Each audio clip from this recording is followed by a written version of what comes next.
I don't even know if I touched it. It must be super sensitive. Yeah, now it's on, so great. Thank you very, very much. First of all, on behalf of MSBA, I want to thank the board for selecting us to help you with the upcoming superintendent search. We're honored to help select the next leader here for Albert Lake area. So we have a lot to cover at this planning meeting. The goal of today is to lay the groundwork, make decisions that you need to make early in the search to get things launched, and then there'll be decisions throughout the search process that you'll continue to make. One of the things that's unique about MSBA searches is there's not a prescribed process from the very beginning, and you must do it this way, and you must do it at this point, and do this. Our process kind of unfolds as we go, and we want to make sure that we're responding to what you and your stakeholders need here in this community and in this school district. So some decisions will be made throughout the process. Not everything will be decided today, and that's very, very intentional. That being said, there is a lot to do. If you would do me the pleasure of letting me know who you are as board members also and how long you have served on the school board, that's also helpful. My name again is Barb Dorn. I've been with MSBA now for almost 6 years, and I work exclusively in superintendent search and superintendent evaluation. So it is high search season, and we're very busy and very excited to work with you on this one as well. So however you'd like to do it in the order of folks. Barb, Gary Schindler, I'm starting my 3rd year in a 4-year term, elected a couple years ago. And then hats off, was it Amy that led the roundtable? Yes. Yeah, Yes. nice job, so hats off to her. Wonderful. Amy Yeah. Jordan, Yeah. correct. Yeah, thank you. I'll tell her that. Angie Hoffman, I'm just starting my 5th year, so I was part of the search process in 2022. Hi, Angie. Mary Jo Jarman, my first year on the board, 24 years with the district. Okay. Hi, Mary Jo. Neil Score, beginning my 9th year on the board and was involved in the previous search as well. Correct. Thank you. Dave Klott, just starting my 11th year, and I was around last time too. Okay. Looking Great. forward to. Absolutely. And the other 2 board members, Kim is joining us late. How long has she served? Kim will be here probably in about 15 minutes. Davey's unable to attend today. Okay. And we do have a packet over there for both of my Cs, so. And how long have they been on your board? Approximately. Kim will probably be well, she had a year previous, so I think she'll be starting her 6th or 7th year, probably Okay, total. Approximately, okay. And Maybe starting his 3rd year? 3rd year then, yep. Okay, great. Thank you for that. And the reason I ask is I always like to know how much institutional knowledge is on the board, in the district. You have a really nice breadth of experience from folks that have been on the board for a long time, as well as some new board members here. So I think that bodes really well for your search. Diversity of thought is a very good thing during the search process. And I think you have a really nice makeup of board perspectives, life experiences, and work that you've committed on the board already. So with that, if you're all right, we're just going to jump right into the planning meeting packet. The agenda is something that I'm going to follow pretty closely, but I also want this to be comfortable for you, and so I'd like you to ask me questions throughout, interrupt me. I'm not big on formality, so I want to make sure the discussion is what you need it to be in order to move forward with the search confidently. As far as review of the process, for example, there's only 2 things that I really want to stress. One is the role of Minnesota State statute in superintendent search, and there are 2 that are very important: the Open Meeting Law and the Government Data Practices Act. So the Open Meeting Law, for example, does require that every step of this process be done in an open session. You will not be able to go into closed session for any part of the search process, so that means you'll be discussing interview candidates, you'll be discussing the plan, such as we're doing today. You'll be deliberating who to hire or who to bring back for a second interview. All of those things are done in an open meeting. What you also will discuss in an open meeting is private data, which is the 2nd state statute, the Minnesota Government Data Practices Act. We'll get into more specifics when we do the interview training with the board. The most important thing to remember, however, is that you will see all of these applications. You will see the applications. Most often in search firms, boards don't have access to them until you've named your finalists. We want you to see those. However, it contains private data. So it's very important that those names never go public. The only names that will go public are people that you choose to interview. And so at that point, we'll make sure that we're discussing candidate A, candidate B, et cetera, without any identifying information in that public session when you're discussing who you want to bring in for an interview. So those 2 statutes are very important, and they're things that we're going to continue to revisit throughout the process. Board ownership is the second really important facet. We're going to make all kinds of recommendations for you, and we're going to give you a lot of options. It is, of course, your choice as to make the decisions that are best for the students here in Albert Lee. So we'll suggest what we think might be best. The only time I'm going to tell you what you have to do is if it's a law. If there's something that you must do according to the law. Otherwise, we're going to be here to guide you, not to actually tell you what you're going to do. And I think that's the best part of the search, is it becomes yours. You own the decisions all the way along. We've also added quite a few things, I should mention, for those of you that were on the search before. We have added things over the last couple of years that were not a part of your search process originally. We really believe in continuous improvement, and every year we're continuing to change and bring more things forth. A couple of things that we've added, we'll talk here in a moment in the timeline, has increased the transparency of the search process, specifically Q&A with MSBA and search preview meetings. Those are new from the last time that we worked with you, so you won't recognize those, but they will be a part of this search. Are there any questions in terms of those two broad overview pieces of the process? Barb, just clarify for me, so board involvement, what I'm hearing you say is that we will see every applicant and we will make the final determination, perhaps with some MSBA guidance on the finalists that we would interview. Am Yes. I reading that right? Okay. Yes. You'll have access to all of the application materials, not just resumes and cover letters, things like that. You'll see everything, transcripts, licenses, et cetera. Most board members choose to look at that up in the cloud. We have a secure database. We no longer use AppleTrack either. That's something we used to use for search. Now we use a proprietary database designed specifically for superintendent search done by school board associations. So you can look at them all up in the cloud 24/7. However, if you are a board member who would prefer to look at hard copies, we will arrange that with your HR team here in the district. And you can come in and look at hard copies in the district, but you cannot take them with you. You can't take screenshots of them. You just take really good notes on your own tablet, but you can do hard copies if you prefer that kind of access. While you're looking at the applications, we have a team of service providers that are also reviewing those. We have a meeting with those folks to talk about who's strongest, who aligns most with what you've chosen as a leadership profile, as well as who aligns most with what your stakeholders have said in the survey. We're going to vet those people deeper, and we do pre-interviews, reference checks, social media sweeps, et cetera. And then we'll come to that meeting when we're talking about private data in that public meeting and recommend candidate B, D, L, and N. You'll know who those folks are because you're board members, so you have the key as to who's L, B, D, N, et cetera. But you do not have to take our recommendations. You'll simply know that those are the folks we felt best aligned, but ultimately that's your call. Thank you for asking, Gary. Let's go to the timeline first then. This is what sometimes can take the longest because we want every board member involved at each of these meetings. This is not a job for a committee. We don't want some of you having a louder voice in the selection process than others. You are one entity as a school board, so everyone on the board should be involved in this process. The yellow meetings, or the things in yellow, are actually board meetings. I'm going to do a quick overview of the timeline just so you might grasp sort of what we're looking for as we go. And then I think I'm going to turn it back over to you, Dave, if it's okay to facilitate a conversation around any of these dates. If these dates don't work, I have my calendar with me and we can sure pull up different dates and look. These are also based primarily on late afternoon to evening meetings.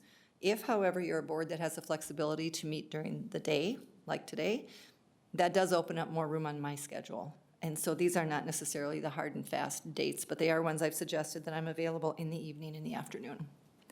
Today, of course, is the planning meeting right here on January 24th. We're going to be doing a lot of things to lay the groundwork.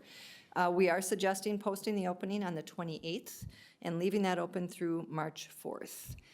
This time of year, that's a good length of time. There is such a thing as having it open too long and losing the momentum. And you're also early enough in the process where you're not having to leave it open for 2 or 3 weeks. You have enough time, you have the luxury of time, which is really great. But that's our suggestion for an opening and closing date. We suggest the public survey be opened next week on January 29th and stay open until February 19th. Again, same thing, people get survey fatigue, so if you have it open too long, you don't capture them. But a good deadline is in here, I think, of February 19th. We'll talk a little bit more about the option of doing focus groups or listening sessions in concert with that survey. You don't have to do that. We've actually found the survey tool has been extremely effective. It was a lesson we learned in the pandemic because the traditional search methodology is to do focus groups and listening sessions while you have the survey open. That's just how it's always been done. That's how I did it in 2019 when I started. The pandemic taught us that it was very difficult to do those focus groups and listening sessions, almost impossible, in fact, other than having them online. So we did, and we found that they didn't quite work very well. I had a group once I was so excited about having 34 people on this meeting, 7 a.m. with staff. And I had 45 minutes to find out what they wanted in the superintendent. After 45 minutes, I'd only heard from 4 people. The other 30 were lurking and listening, but not wanting to go kind of on the record. And so we started pushing the survey harder because the focus groups online, they weren't working really great. But we tried. And then we saw an interesting phenomenon happen. With the survey tool being pushed harder, the response rate went way up. We had more people participating. Because I think some people thought, yeah, I'll fit it in next week. I'll go to that listening session at the community center. And then they don't make it. And then they don't think about taking the survey. We also saw a significant increase in transparency. The survey is anonymous. It levels the playing field. You don't have some voices being heard louder than others. And you also don't have people participating in multiple ways. Not everyone has access to an evening for a listening session. Not everyone speaks English fluently. Not everyone's comfortable talking in front of others. So we would sometimes have people who came to a focus group and they came to a listening session and they took the survey. So it kind of created this unlevel playing field as far as hearing the voices of folks early in the process. Because early in the process, through the survey and or these other avenues, you hear from people early. We will also talk about hearing from people later during the interview process if you want interview committees or if you want audience input or meet and greets or tours or Q&As.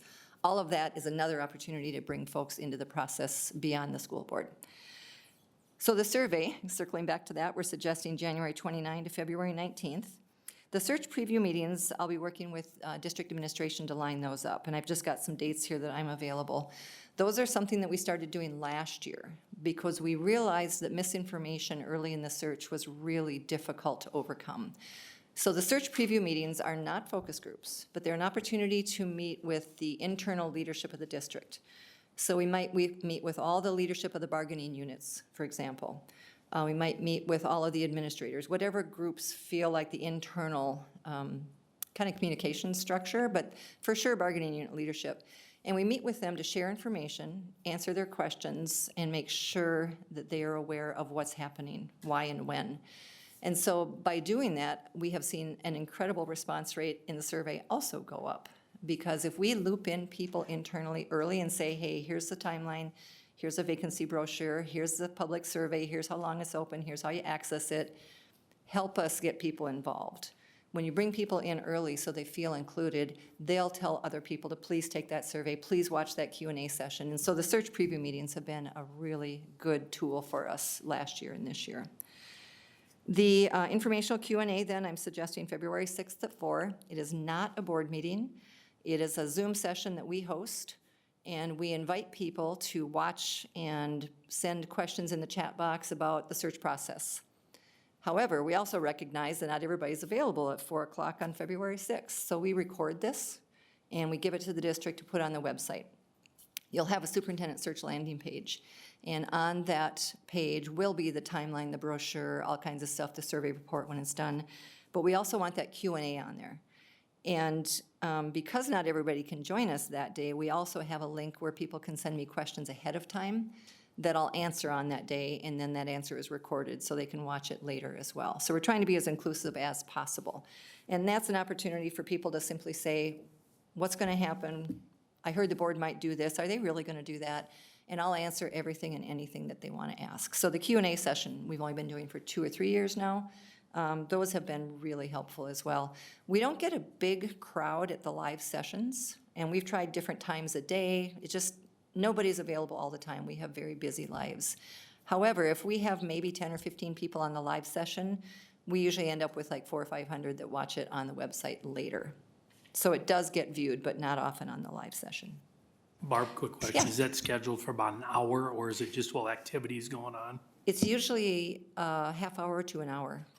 It depends. I've had some done in 20 minutes because there's no questions. Only 2 people joined us live. No one sent any questions in advance.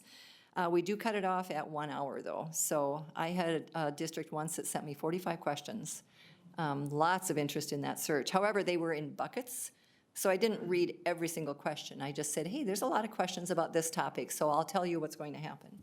And in that case, we got done in like 59 minutes because we wanted to keep it under an hour, or people aren't going to watch the whole thing. But we got through all the questions. Okay, so the board meeting that we're going to eventually come back to and schedule is your interview training. That'll be the next time that I meet with you. Interview training, because we want you to be very comfortable with what you can and cannot do interviewing for this position. Public job, paid with taxpayer dollars. We want to make sure you're aware of protected classes, the kind of questions you can and cannot ask, all of that stuff. We'll also discuss that public input survey report. And so this evening, on whatever night we pick, if it's these or not, after you've seen the survey report based upon whatever we've been able to pull together from the folks who took that survey, then you're going to make a decision about what's next relative to your stakeholders. So that's the night, for example, we would say, okay, now we've presented the report, this is what we heard from folks, this is how it broke out between staff and parents and students, et cetera. What's next for input? Do you want those folks engaged in the survey, or excuse me, in the interview process? If so, in what way? Here are the opportunities and the pitfalls of involving them at that stage of the process. Now, what would you like to do? And so that's a decision that evening that'll fall to the board to make what's next for stakeholders after you've seen the results of the report. The application deadline, again, we're suggesting March 4th. We would begin looking at them on March 5th to make sure they're thorough and complete. March 6th, you'd receive access to them. And only the board would receive access to these. And secure location in the cloud, again, is the preferred method, but we could make hard copies available through your HR team here. Then on potentially March, middle of March, that's the night you name finalists, where it says you meet to determine finalists. That's your ABCD, candidate ABCD night. We'll bring our recommendations to you. You will know in advance who they are. We'll be very careful not to identify anybody. But once you actually choose who to interview at the end of that meeting, I'll read the names out loud of your finalists. Every other name of anybody who applied stays private data forever. So even if someone comes up to you in April and says, gosh, you know, I heard that Jane Doe applied, you guys didn't want to interview her, you're going to have to say no comment, right? Gary? Barbara, I have a question going back to March 6th with the capacity of the board to start reviewing. I'm assuming the cloud prevents us from sharing the document with anyone that we think in the community we decide should be privy. We won't have that capacity. I think if you shared your username and password, you could, Okay, but it would be extraordinarily illegal to do so. sure. And So, what so about you wouldn't, but yes, you probably could. People with technological savvy can figure out pretty much anything, but your username and password would be unique to just you individually, and you're the only ones that know it. And we wouldn't have the ability to print, I'm assuming, on our own. MSBA is able to print them, Okay. and so I'm sure there's a way that we could, that someone who knows technology could. Okay, Again, but we should not be doing that. should not do that. Correct. And we have all kinds of ways to remind you of that. And then part of the interview training is to say, please don't look at these in the coffee shop. You know, please don't sit at your kitchen table and look at these, because someone's going to peer over your shoulder, see your resume, and boom, you just broke the law. So we have a lot of guardrails set up about how to handle the private data, but there's always a way around anything for anybody, I Sure. suppose, but we do trust school board members, so I think we're going to be good. All right, determining finalists in the middle of March, and then we'll also talk about interview questions. We are going to talk about interview questions in a public meeting also. We'll base them on your criteria for hiring, leadership profile, also whatever the stakeholder report tells us. We're going to be a little cryptic and be careful to only talk about the questions 1, 2, 3, 4, 5, because we would prefer they not go public. We don't want an unlevel playing field where some candidates know what the questions are and other candidates don't. So we'll be a little careful that night that people don't know exactly what you're asking. But I will share them with you that night and then collect them back and shred them afterward. But we will design questions around your profile and your stakeholder summary report, and then you choose which ones. We'll probably give you 30 to 40 questions, and we want you to pick 12, 15, maybe. But that'll be that evening. Your interviews right now, I'm suggesting for the middle to end of March. And I don't know how big your pool will be. You might interview 2 or 3 people, you might interview 6 in that first round. Pools are coming back. They were very small immediately following COVID. We'd have pools anywhere from 1 to 12 people. This year, we're seeing some good pools. We've had 4 to 18, I think.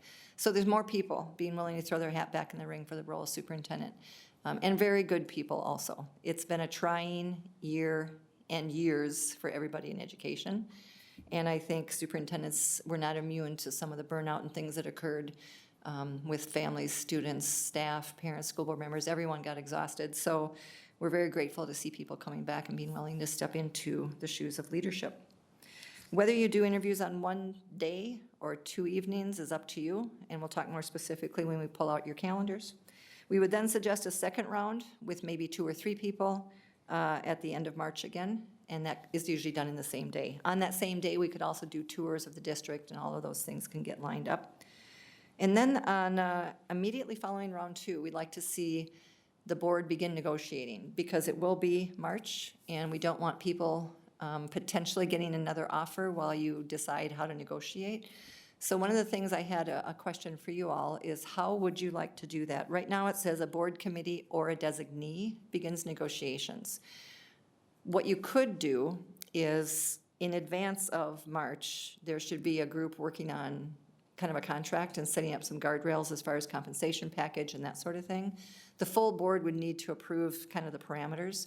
You could have one person representing the board negotiate with your individual person, because they're not going to exceed what you've given them authority to do. Very often, it's the board chair. That means things can go a little more quickly. You know, the night that you might say, hey, we'd love to bring you on as our new superintendent, the board chair or whomever could send the contract off and say, let us know what you think, and then the next day you could kind of talk through it. So it might only take a day or 2 to actually solidify a contract.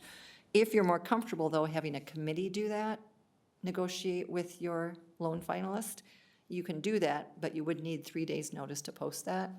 And you can't really schedule it until that candidate knows their schedule. So it's a little trickier if a committee's going to negotiate. Do you have a process in place right now for how you might negotiate with your selected person? Okay. Is there a board negotiations committee or a personnel committee, or is there a board group already working on anything? Or would you work on something as a committee or not? No? Okay. Well, and with the size of your district, very often the contracts are really born out of the board, but also your HR team and your legal counsel. They have the contracts that they would suggest based upon all the changes in legislation. We have the model contract, of course, MSBA, MASA model contract. But what I'd like you to think about today, and you don't have to decide, is, are there a couple board members that could volunteer to take ownership of coming up with a contract for the board to review maybe in February or March, and then discuss what those parameters would be? Because it happens parallel to the search. You're kind of figuring out what contract you're going to hand a successful person and see what they think of it. So someone needs to be developing that while we're doing the search. So whoever might be in that group or groups, or one person could work with your team here internally. But ultimately, the board does have to take a look and say, yeah, this is good. Make sure you don't offer too much here or too much here, and have a template ready to go as soon as you can. Hopefully, you'll have something approved, if not in March, early April at the latest. Again, if you do not find the right person, we can extend the deadline. We can reopen it. We could help you find an interim and do another search next year at no charge. So we don't want you to settle. We want you to find the right person to lead the district. We also, if you do find some, we'll do a transition workshop sometime next fall. We want to get off on the right foot as far as expectations of the superintendent by the board and expectations of the board by the superintendent. So we have a conversation around performance evaluations at that transition workshop. What are your priorities? Who's going to monitor them? What goals are you going to help set? And how will you evaluate them to see if they're reaching those goals as you go? So that transition workshop is included at no cost to anyone. We would have done something called a post-hiring workshop that's similar. It's different a little bit now in that it's geared toward helping you transition smoothly and setting expectations about higher, and highest priorities, and then evaluating your performance on the highest priorities. That's our process. And so now I think I'm going to turn it back over to you, Dave, if it's all right, and talk about some of the board meetings or answer any questions people have on that. Yeah, as we've been kind of asking questions, does anyone have any others as we're thinking about it before we talk some dates. I have a couple of questions. One, I know last time in 2022, we were kind of at the tail end of the hiring cycle, and I think we did interviews in May. And I'm just curious, how do we compare now? Are we at an ideal time for hiring? Are we in the middle of the process, of the cycle? How are we looking? That is a great question. I think right now you're situated very, very well. We did start some searches earlier in the year, and so we were posting and, recruiting candidates in November and December. And those pools were a little smaller, and I think part of it was due to the fact that some administrators hadn't yet decided whether to seek new employment effective July 1 or not. I think once the first of the year comes, everyone starts looking ahead, that break, right? It was good to have the openings we did over the holidays, because a lot of people take that break to fill out their application materials, update their resumes when they're not quite as busy over the holiday break. But I think once January is here, people do start looking forward to their next career move. And that's when maybe sort of their eyes open up to the landscape and hear who's opening and who's closing and when. Doing a search in April or May is very late, and we do them sometimes. Did one with you in about, 3 or 4 weeks, maybe it was 5. But generally, it's about a 3.5-month process. We're now saying 3 months is good because we don't want to take you too far into May, or you're going to be losing people who are going to be signing contracts in April. So I think you're sitting really well. It's kind of a long way of saying that, but this seems pretty good. It's a busier year than we've seen before, though. We were doing, this time last year, we were maybe doing 15, 16 searches. Right now, we're on 23. Wow. It's a very busy year, and there's quite a few more coming. So you're ahead of at least 10 more that I'm aware of are coming.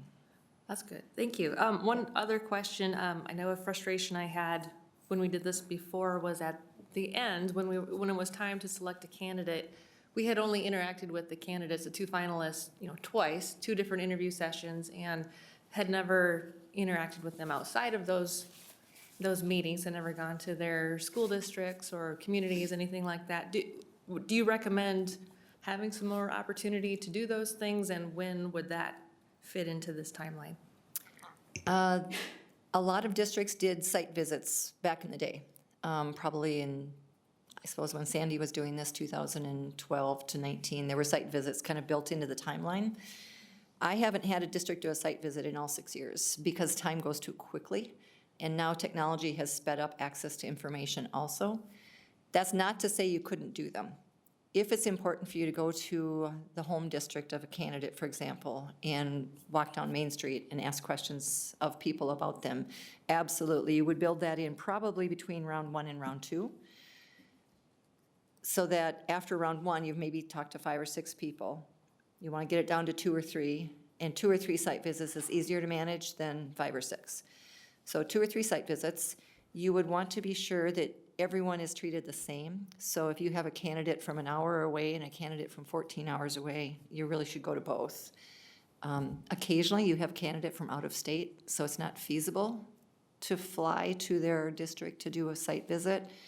So if you do a site visit with a local-ish candidate, Minnesota candidate, it is unfair to the candidate who might be from Idaho or something, because you don't do a site visit. So that variation has sometimes occurred with a finalist from a location too far away to do it. And in that case, we'd say, please don't do it for the closer ones. Do it for everybody or nobody. But we can certainly build that in, Angie, if you'd like to. There are also times where school boards want to take the candidate out to dinner to get to know them better, and just in an informal setting, just visit and learn things about them. We recommend against that for 2 reasons. One, the open meeting law. Your interactions with a candidate in an informal setting, if the whole board is there, is you really should post it, where you're going to be, what time, so people could come and watch you have dinner with them. So that's one reason that gets a little tricky. The other thing is sometimes those informal conversations do veer into protected class categories that you're not supposed to consider. Whether or not they have children, whether or not they go to church, whether or not they do this. So those conversations that are personal, you do get to know them better, which is helpful. We just sometimes are concerned that you might hire someone because you have things in common with them personally, which another candidate could say, well, I don't have kids in baseball, so you didn't like me as much. So it's, and sometimes people want to invite the spouses along on those kinds of things, and marital status and who they're married to shouldn't have any indication on whether they could do the job or not. So it's fraught with opportunities to mess it up, so we are really careful. That being said, it's your search. And so if you want to do things like that to get to know them more other than the 2 interviews, we'll find a way to make it work. I just want to make sure you're aware of some of the pitfalls of doing those on some occasions. I'm assuming that a lack of consistency, if we were to go visit a community or whatever, if we're not consistently doing that, an applicant could say, your hiring practices aren't fair. Is that the risk if we don't treat everyone the same when it comes to this additional information gathering? It is, and I use the word level playing field a lot. You're probably going to get tired of me saying that. However, what it really means is the Equal Employment Opportunity Act. You must do that. You must keep that level playing field because someone could have cause to claim they were discriminated against. Correct? Thanks, Gary. I guess I was thinking too about the site visit thing not being able to happen until you name the finalists. Or does that actually, I guess they're named once we interview them then for first round, or is it really the second round when they're actually named? They'll be named the night that you choose to interview them. And it's a little tricky. Statute says that the names of the finalists will go public. You're going to have 2 rounds of interviews. So technically, the first round is semifinals, second round is finalists. However, statute also defines a finalist as someone who the board chooses to interview for a position. So your semifinalists are finalists according to statute. So that night where you meet to determine finalists, their names go public if you've chosen to interview them. And so technically, you could probably do a site visit right away, but I'd say that's really early, plus you might have 6 people. That's a lot of site visits. So that's why most people wait until between round 1 and round 2 and give themselves a bit of a window. We have had districts that will schedule round 1 and 2 only 2 or 3 days apart, though, because they don't want to lose people per se. And so that's a pretty tight time frame to visit 3 districts and do the kind of Main Street walking that you want to, or go in the buildings. We do ask board members to do some reference checking between round 1 and 2 anyway. One reason is people will tell board members things they're not telling the search firm. We're also limited to calling people that they list as references because we're doing our reference checks before their names go public. So we can't pick up the phone and call someone and basically out the fact that they're looking for a new job. So we have to call people that are listed as references, and they're going to say good things. Usually, not always, but usually. But board members, you can call anybody once you know who they are. We really prefer you wait till after round 1, though, so it's a smaller list of people. And we have some things we'll walk through with reference checks. 1 or 2 people should ideally do that as a part of your due diligence. So then, Barb, when we talk about maybe having a community interview team and administrative or general staff interview team, that would be round 2, correct? You certainly could do it in round 1. The reason it's usually in round 2, though, is it's a very big time commitment. If you interview 6 people and they're 1-hour interviews and 15-minute breaks between, you're asking a stakeholder to give up 8 or 9 hours of their day or 2 evenings in a row. And if they're going to provide input, they have to watch all of the interviews. They can't just watch 2 or 3 or 4 provide input. They have to watch all of them. Level playing field. So that's why round 2, it's down to people that you're seriously considering. You could picture them in the seat of superintendent. And then it's a 3 to 4 hour commitment for people to come in and do that with you. So usually round 2. I don't think I've had a board do it yet in round 1, but it's your search. Okay? Other questions? These are great questions. Hi, Kim. Sorry. That's okay. All right, so dates, nailing down dates is the next challenge. I'm going to turn it over to you, Dave, to try and find some dates that work for everyone for these next meetings. Basically, the highlighted areas where we need to kind of pick dates and all that. So I marked down some of the dates from Tuesday, Wednesday, Thursday, Friday, Monday, Tuesday, any of that. Are there any days, and let me even back into this quickly. What do you think about meeting time? Are we thinking more in the 5 o'clock special meeting like we do with our regular meetings, or are you thinking the 2 o'clock special meeting time, which, as we see, can get into some schedules too? I like 5. It's convenient, we're used to it, and then we would have more people from the public partaking. So, Yeah, I was thinking the same, the 5 o'clock, so we'll at least, does that interfere with anything with yours, or? Okay, all right, so that's good. So we'll be looking at, 5 o'clock special meetings. So then the first date comes where we sit down, we talk about the survey then, and, talk about some of the interview questions. So the first highlighted area, 27th, 28th of February, which is a Thursday, Friday, or the 5th or 6th, and I didn't write those down because I figured we'd want to do them earlier than later. That's what I was, yeah, kind of, I was thinking, unless somebody goes, well, hold on a second, is I'm anyone, going to need to do some remote meetings. okay. All righty, but then, but So that would whatever just, dates you pick, I can be there. It'll Okay. just be remote. and then after pretty much the first area, we should be good to go, first set of dates. We'll make I'll it be work. back March 22nd. Okay, we'll make it work, so, okay. All right, so Thursday, I'm sorry? What are we talking about now? In that first highlight area, if we're looking at the 27th or 8th of February. Any dates that don't work for anyone? Nope, they all work. Well, so- 27, let's go for the 27th, that sound good? 27th at 5 then?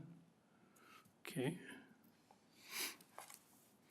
Okay, the second scheduled special meeting then, we're looking down at March 13th, 14th, 17th, again, a Thursday, Friday.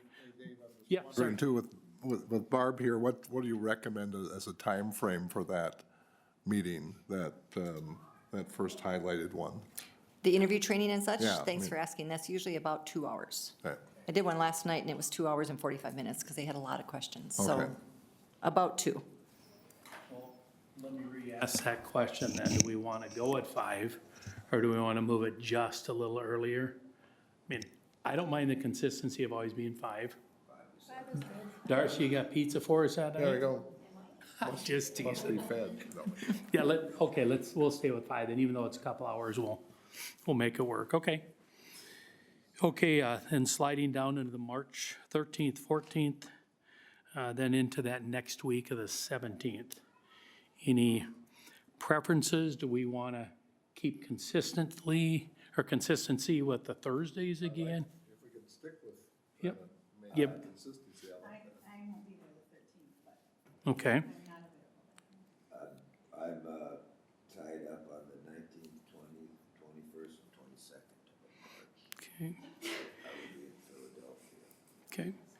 Do you have a certain time that next week, Kim, that you're, I can do the 14th or any of the other dates, it's just, I can't the 13th, we have commitments at work, so.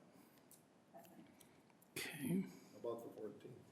what's that, I'm sorry? How about the 14th? That's what I was thinking, that we can, What's that, The Friday? 14th would work perfect for me. what's that, I'm sorry, you gave me the dates, I didn't write them down. Oh, right, she said it's President's Day, you're sweeter. So Barb, same question on that determining finalists and interview questions a couple hours again? On average, maybe an hour. Okay. But that's only because we can't talk a whole lot about the candidates. Right. And so we're being super vague. You've done all your homework in the previous 2 weeks. We've done all our homework, so it can go pretty quick unless there's disagreement on the board about who to interview. Where someone really wants candidate L, and you gotta talk people into candidate, that can take a while, but this one, there's usually consensus pretty quickly, and it usually aligns with what we're recommending, but again, it doesn't always, because you recognize some names, and you maybe are or are not interested in interviewing people we suggest. So maybe an hour, hour and a half. And Darcy, I'm assuming all the meetings we're planning are gonna be here? Yes. Okay, great.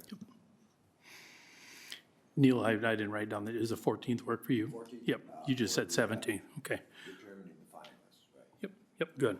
Well, let's go with March 14th, which is a Friday at 5 PM also. Keep that consistency.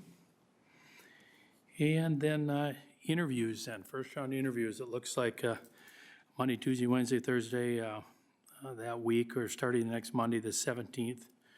Week of the 17th, now you said the 17th, you're going 17th and 20 through 21st, Neil? The 19th, 20th, 21st, and 22nd. Okay. You're not, you know, we definitely are going after the 22nd with Mary Jo too, so.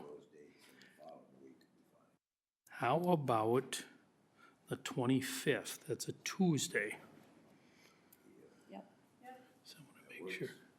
Yep, so that would be March 25th for first round at 5 PM again here. So Dave, if you are starting at 5 PM, I'd suggest you book 2 nights. Oh, that's right, yeah. Because if you do have 6, it's going to take about 8 or 9 hours, let alone your deliberations afterwards. So you could do 2 nights in a row at 5, but even that's going to get kind of late, depending on how long the deliberations take. What about 3, starting at 3? Well, 3 both 3 days? or 1 or 2, 2 today. What do you, I mean, basically, you call it maybe 45 minutes and a little cooling period for the next person to come here, is a straight hour. We suggest an hour and Okay. 15 minutes in between.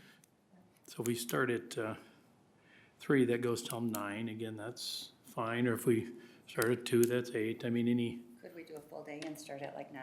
I wouldn't mind.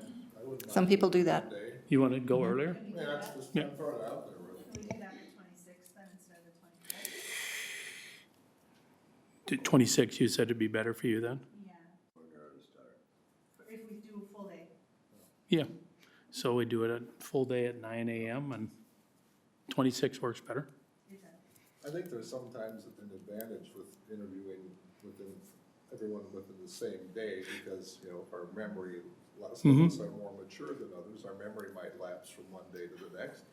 I don't never say older, but I'm just saying, Yeah. maybe in one day, I think there's an advantage to doing it that way, because everything's fresh. Yeah, and it's consistent, that's what we want to be, so, all right, let's go with the 26th then, it's a Wednesday.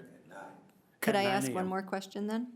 Yeah, go ahead. So the one thing I might suggest is you pick your finalists later than the 14th, because that is 12 days. And if you name your finalists and there's, 12 days for people to wait for that interview, there's going to be a lot of mischief in that 12 days.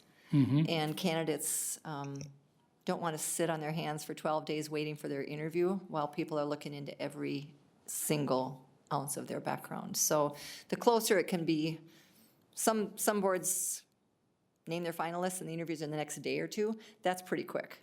But I think almost 2 weeks is too long. So could you do something other than the 14th?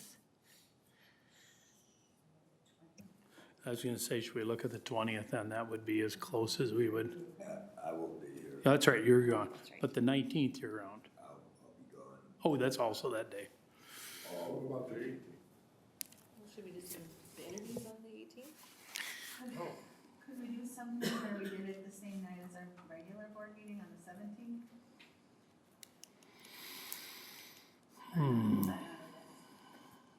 I'm sorry, could you ask that again?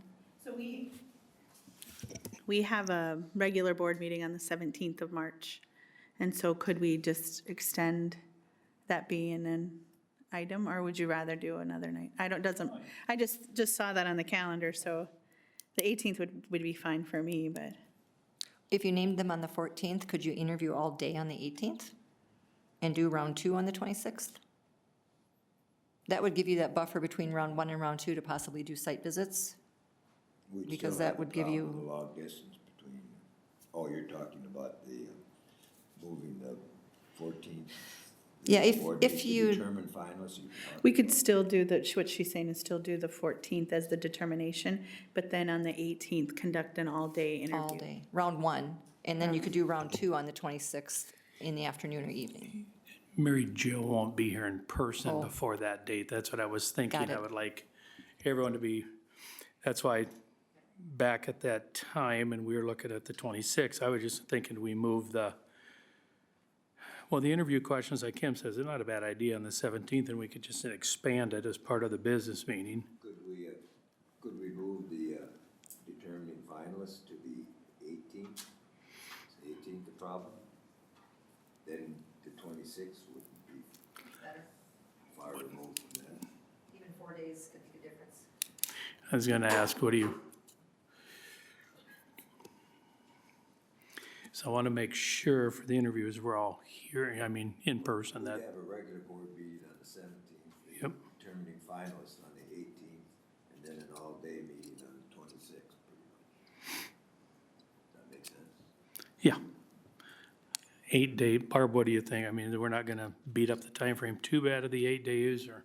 No, that's not as long. The 18th to the 26th, that's not very long. It's just, the Okay. closer it gets to 2 weeks, that's too long to have people's names floating around out there. But this is 18 to 26 is fine. Did the 24th not work? Did the 24th not work, if we wanted a couple days? For the determination of finalists? No, for the first Oh. round of interviews? I cannot do the 24th. Okay. I could do the 25th. I would just switch things. I originally said not the 25th, but if that would help with like shortening that window, it's fine with me too, so. I can't, I Yep. sure can't do the 24th, but I can do the 25th.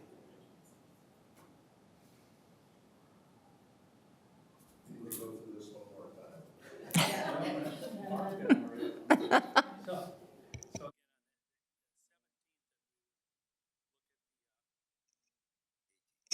The 18th then, I thought that was the first round. So the 18th would be the first round we were talking, correct?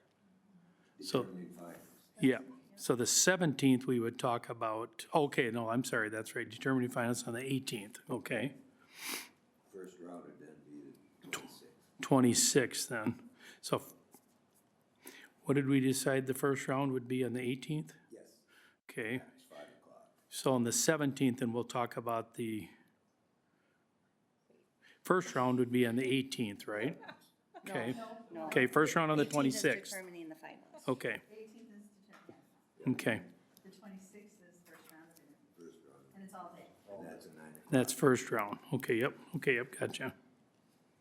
So first round on the 26th, okay, on the 18th we determine. And then the second round, we'd want to come in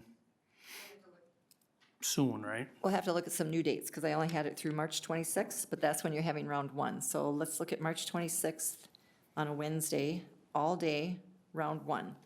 So then round two, would you like to do the following week on the 31st? Or the 1st of April, or the 2nd? Monday, Tuesday, Wednesday, the 31st, 1st or 2nd? Or do you want it to be further into April so that you have a longer period between round one and round two in case you want to do site visits? You'll be doing reference checks in that window as well. So, Okay. the 26th to the 31st is a nice window. The 26th to the 1st, 2nd, 3rd, 4th, those are all good windows between round one Probably and round not two. the first. It's not that I'm, got anything in the background. Not Superstitious? superstitious at all. Yeah, no. I gotta make sure this sets a little, no, I'm just kidding. So, yeah, Does the 31st work? Yeah, the 30, 31st. yeah. What do you get? 31st, yeah, It can all rest of the weeks, so the 2nd through the 4th, so. 31st. That'd be good then. second round, yep. Okay, Barb, what would you recommend for a time? If you have 3 finalists, I'd start at least by 4 o'clock because you've got the 3 one-hour interviews with 15-minute breaks, and then your deliberations might take a while. If you have a good pool of, a strong 2 or 3, it's going to take a while to decide. So And would 3, you- 4, something like that.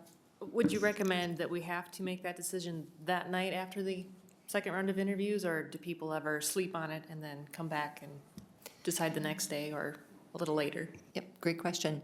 The majority of boards decide that night. I have had boards get stuck and not able to decide, and usually by 1 or 2 in the morning, they call it a night and come back the next day.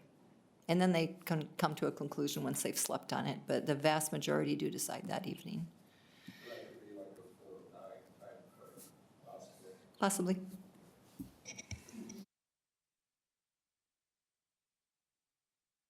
So if your round 2 interviews are on March 31st, then the board committee or designee would begin negotiating April 1st.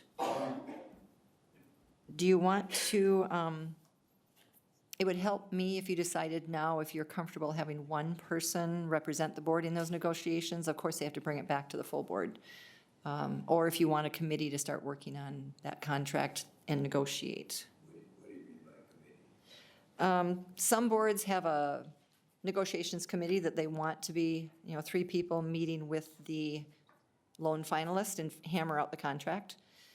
That can slow it down a little bit because that's 4 people's schedules trying to find a day to meet. and then we'd like you to post it so it's open also. It's not, you can't close a meeting for a superintendent negotiation because they're not a labor union person.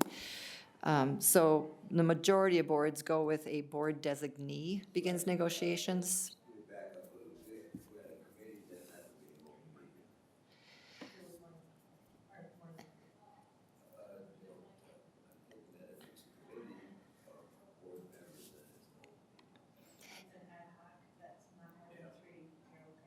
Well, if you've adopted policy 213 though, then it has to be open. If 213 is in your policy books, then that means that every committee of the board is treated like the full board for an open meeting. So you do have to post committee meetings if you've adopted 213, and not every board has adopted 213.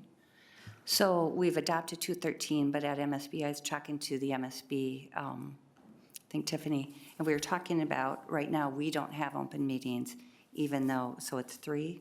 And she said, well, MSB recommends that all standing committees are open.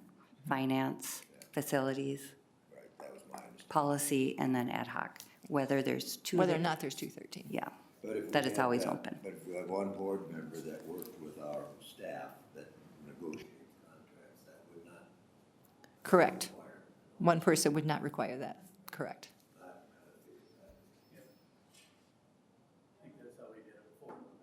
No, I don't think we had a board member involved in negotiations at all.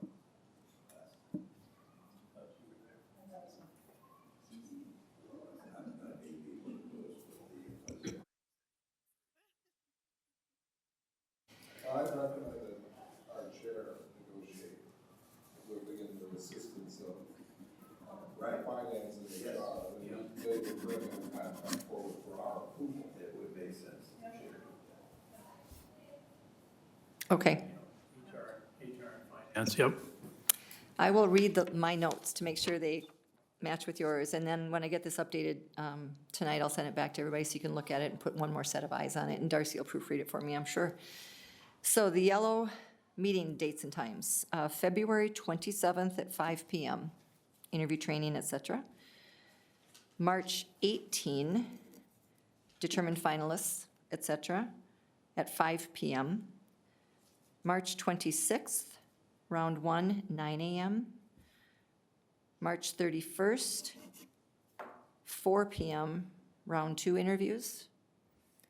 And then April 1st, board designee begins negotiations. And I'm going to take out the time to be determined special meeting if it's a committee, because you don't need to worry about that then. And then do you have a regular meeting scheduled in early April, early to mid-April yet, do you know? Because we could put that. 7th? That would be great if you could have a contract ready for the board to approve by April 7th. What time are your regular board meetings? 5 PM. I should have known that. Okay. So I'm going to put April 1st, board designee begins, and then April 7th, board meets to approve employment contract at a regular meeting. Okay. Congratulations. That's actually the hardest part of the whole meeting today. Timelines are tricky. Timelines are very, very tricky. So thank you very much for your patience on that. All right, next thing we're going to talk about is a vacancy brochure. This in here is a draft. I want to thank folks on staff that helped us pull together the points of pride for your district. I'm going to insert all of the timeline information on both page 1 and page 2 of this vacancy brochure. When you look at this, first of all, if you see anything that is wrong or you notice a typo, please let me know because I'm going to make these changes over the weekend. What we try to do here is pique people's interest. We're not going to talk anyone into applying with just this vacancy brochure. We want them to be interested enough to go to MDE and look at all of your reports. We want them to be interested enough to go to your website and interested enough to ask people about Albert Lee area schools. Hopefully the numbers are correct. Again, we got these from your team, and then we inputted them. However, we're human, and so if we missed any of those numbers, Darcy, if you could make sure those numbers are right based on what you all sent us. Is there anything missing that you're proud of here in Albert Lee? Or anything about the community that you think would be a draw for someone that we need to include in here? Otherwise, it's probably ready to go on the front page.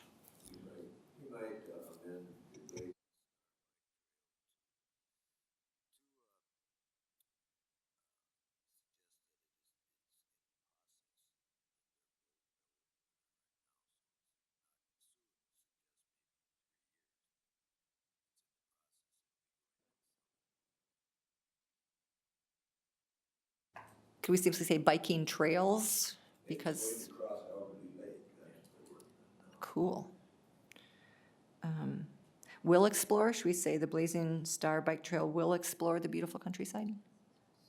Or do you want more generic and take out the actual name? The Blaze Star Trail explores the beautiful country, and is in the process of, or is. Oh, so it's the will soon connect, is not correct? I think you could probably get by with just eliminating soon. And will connect. Yes. There you go. Thank you.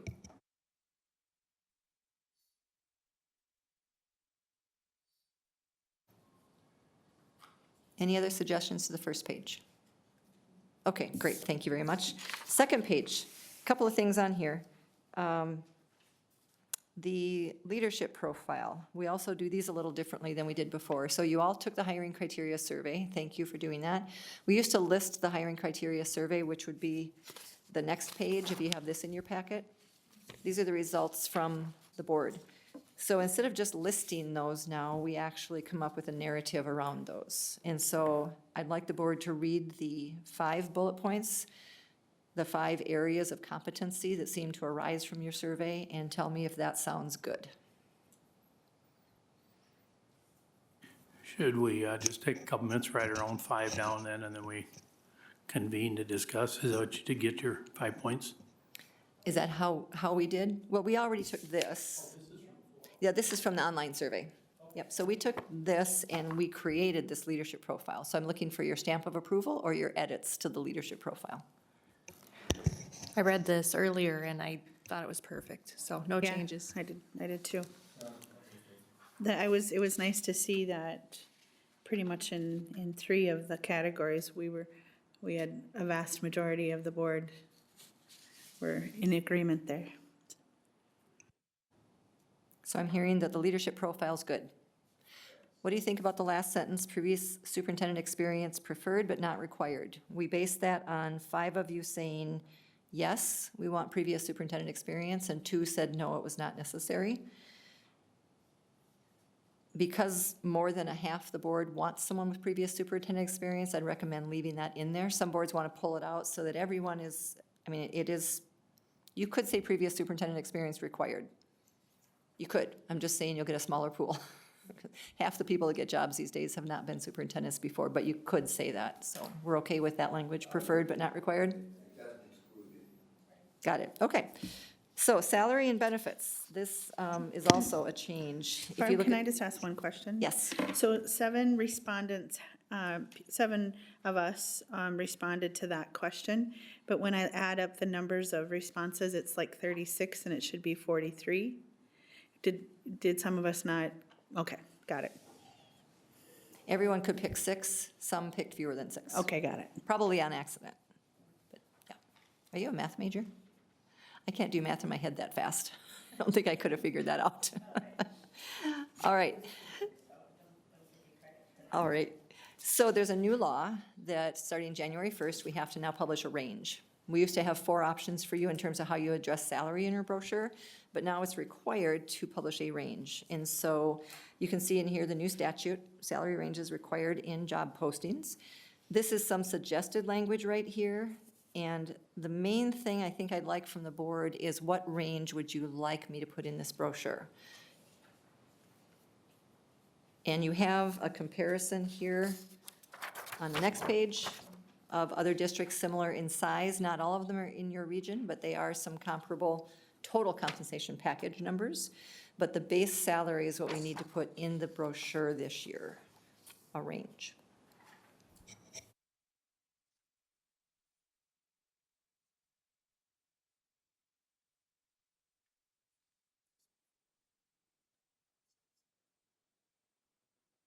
I don't think we had a range last time.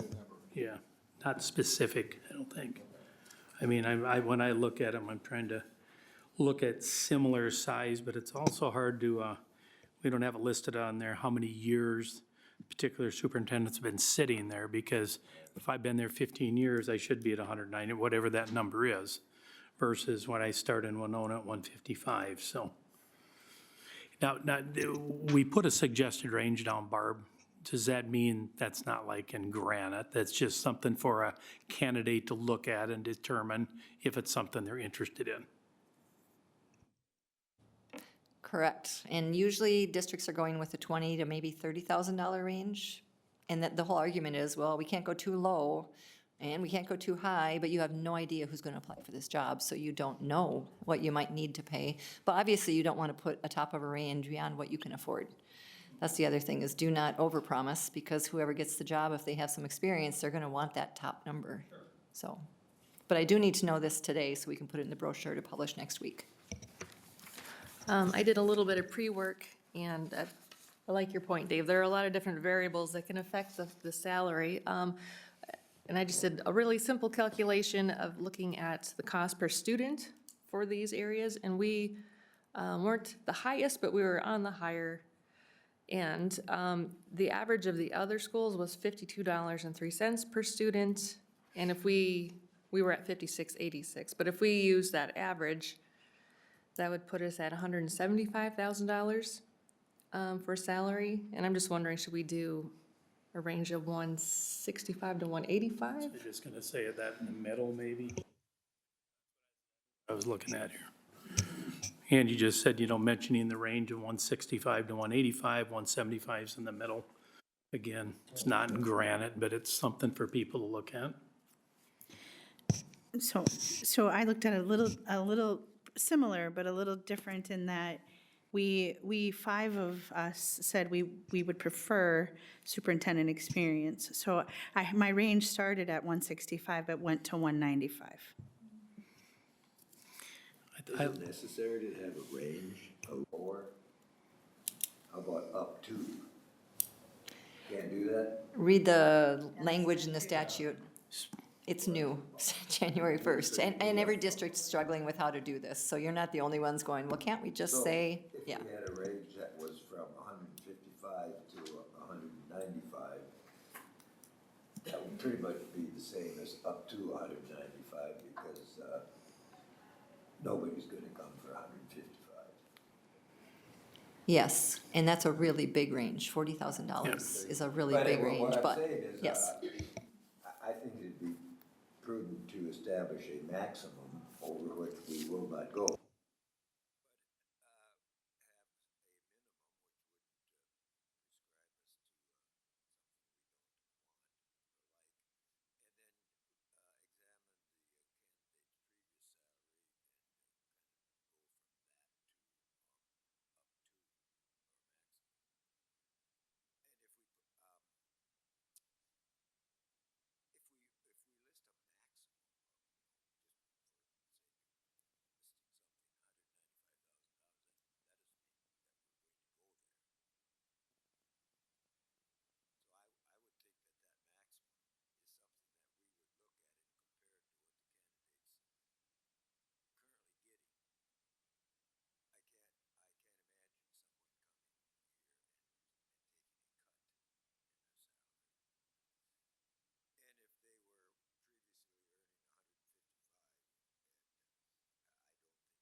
But I think Barb's point is once they see that max, if they're coming with experience, they're going to be Well, yeah. pushing for that. And so what I'm trying to juggle in my head is I look at Austin, a pretty comparable school, a bigger district than us, so, and you look at Dr. Page, who had experience from Byron as a superintendent. Then he had experience, or is still in Austin. And so would we bring somebody in above what he's currently being paid? I listened to what Barb said of we don't want to get too high that we're forced into the corner of this is a candidate we really want. We said our max is this. They tell us they have the experience. Well, the way the statute reads, with our range, we're establishing a minimum and maximum salary. And so that addresses your maximum. Right.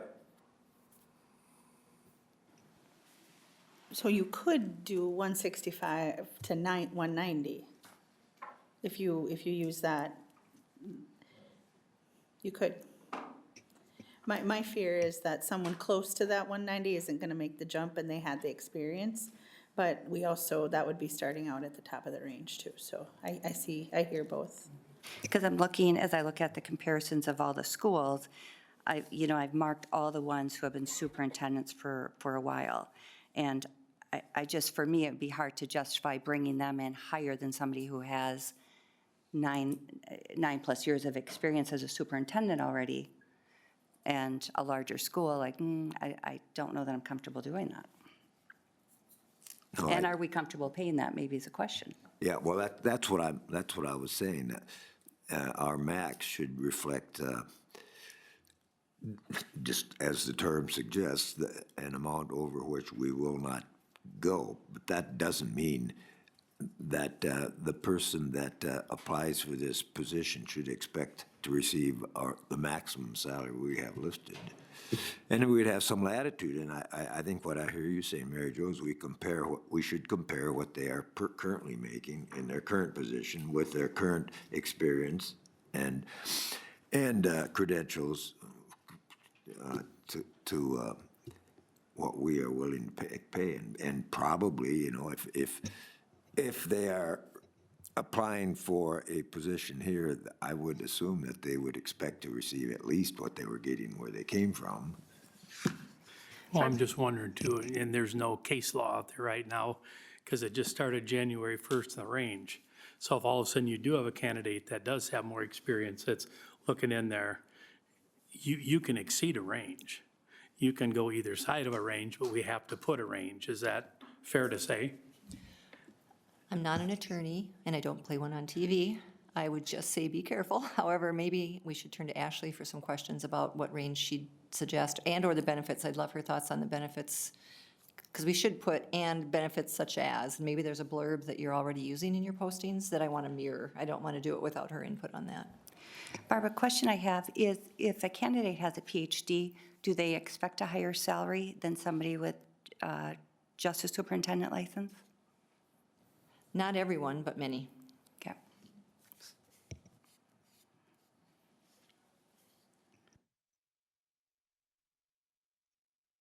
Few different numbers we've talked about. Again, like I said, I'm just curious on the range, like if we can exceed one way or the other, if we pick something, but we don't want to limit ourselves either with candidates that would be interviewing, so. Yeah, I don't see that as figures that are chiseled in stone. And I don't think we really need to be too concerned about what they are, because we do not have to, we're not going to be expected to offer someone that max which we publish. Right. I just don't want to exercise some extreme prudence here and advertise a maximum which would prevent some good candidates from applying for the job. You know, Hopefully, we can publish a maximum, decide upon an excellent candidate, and convince them that they don't need that maximum salary. go again. Paul and Ashley, have you discussed a range at all? Okay. What we do typically write on our job posting is, obviously the master agreement that is a part of that job, but also that it's based on experience. So, you know, if it's a range, it's a start, but also that availability to maybe adjust depending on the experience that they have. Yeah, well, from all of our other postings, it is chiseled in stone. You know, there's an existing salary schedule that prescribes what employees are going to be paid. And based on their credentials, joining our employees, that's what they get. But here, the superintendent is not a member of any bargaining unit, so. But I like the law with the range, because that does give the negotiator a little something to step back on and say, well, you read the range that we presented. If you're coming in, you're looking at 220, maybe not gonna work this time. So I don't mind that. That's why I'm just, you know, as Kim mentioned, 190, maybe a 170 to 190, because you had mentioned to keep it somewhat 20,000, I mean, a little bit of, and again, it's all negotiable. You know, and if we do find that candidate, I would imagine, be excited to have them here, so that would be where we go with it. I would just recommend that we do not establish, for the sake of frugality, a maximum which might deter candidates from applying. Seems like we have to, don't we? Barb, we have to give a range, so we have to have a bottom and a top. You have to have a bottom and a top, but whether or not it is off-putting to negotiating is someone who, different. Yeah. if someone wants to make 220 and they see this range is up to 195, I don't think they'll apply. And you probably know you can't afford that, right? So we want to be realistic yet aspirational, which is not an easy thing to do. It's a fine balance. I guess I'm just suggesting that we could publish a maximum that is more than we can afford and then not go there. I'd rather not do that. The problem we get into that is they walk in and they go, well, it's got 2 1/4 down, so that's where I'm setting at. And now we might just extend the opening again. I don't want to get into that if we find that candidate. That's the only reason I say that it gives a little leeway to the, you know, I mean, I look at a school here that's had a it's a small school, it's had a superintendent for 18 years, and right now he's making $129,000. Oh, that's a candidate. It's a great candidate that could look at this and go, whoa, I can get a $50,000, and probably deserves it, but, you know, there's other reasons that he's there, she, he, whatever. It's because maybe kids, maybe that's where they want to live, so, hey, because of the bike trails, Neil, we don't want to live here. Just kidding. The other concern that I have on the bottom number, and I know this is a range, but how close is that to, what's our gap from the next level of administrator? You know, if we have principals close to that, we have to be careful about that as well, or cabinet members, so. Well, that's easy. We need to determine what our lowest paid administrator is receiving and then come up with a minimum a little more than that.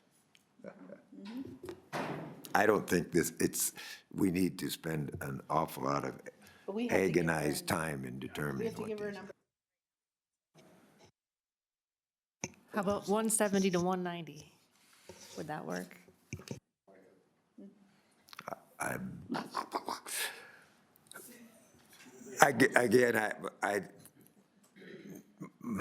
I fear that a candidate that might work for less than 190 may not apply for it if that's published as the max. I mean, we're currently paying 191 according to this chart.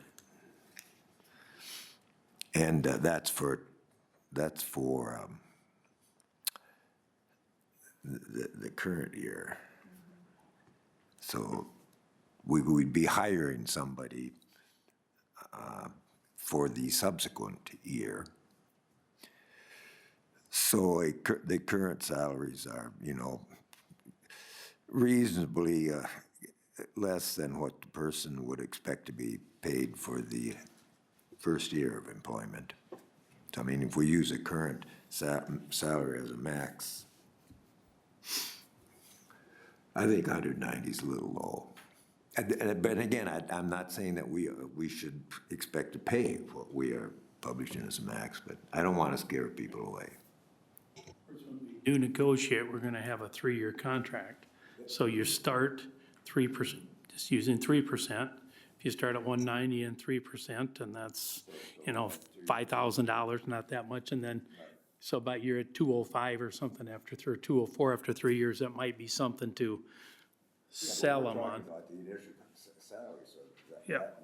that'd be like Angie's 190, you could add 3% to that because that's next year. That, right, yep. That's why, I like 195 because of that, but I'm, I just You're don't making want- it harder on the negotiator, that's I the know, hard I butt know. here, you know that. So 195, That's what I like. I like that. There will be some Understanding candidates, that nobody, we're not paying somebody here. Depending on, We can call it, I mean, that becomes The next year, it could be 222. If you start a little bit higher, it's a 222. You already look at me like, I wouldn't want to talk to me when it comes to this. No, I'm just kidding.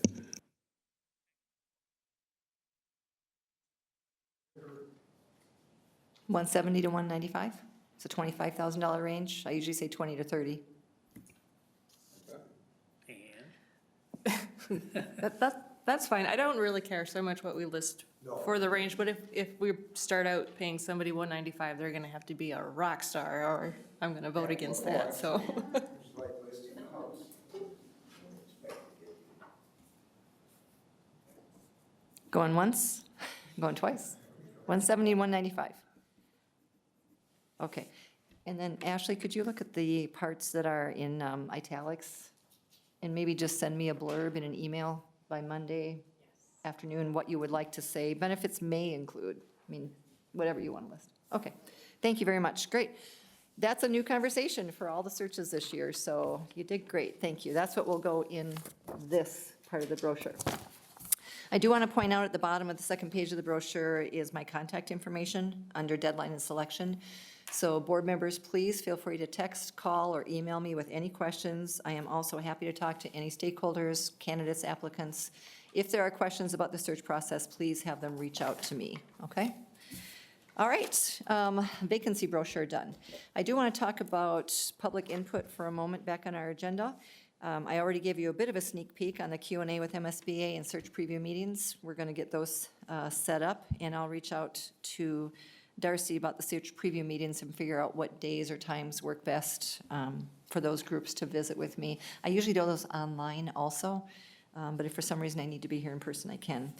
The community and the staff survey is going to be open then next week, and we will have a communications blurb that we'll send to Darcy probably on Monday that you can copy and paste into email blasts. You can put it on your social media site. You can send it in press releases to the media to get a lot of interest in that staff and community survey as soon as possible once it is open.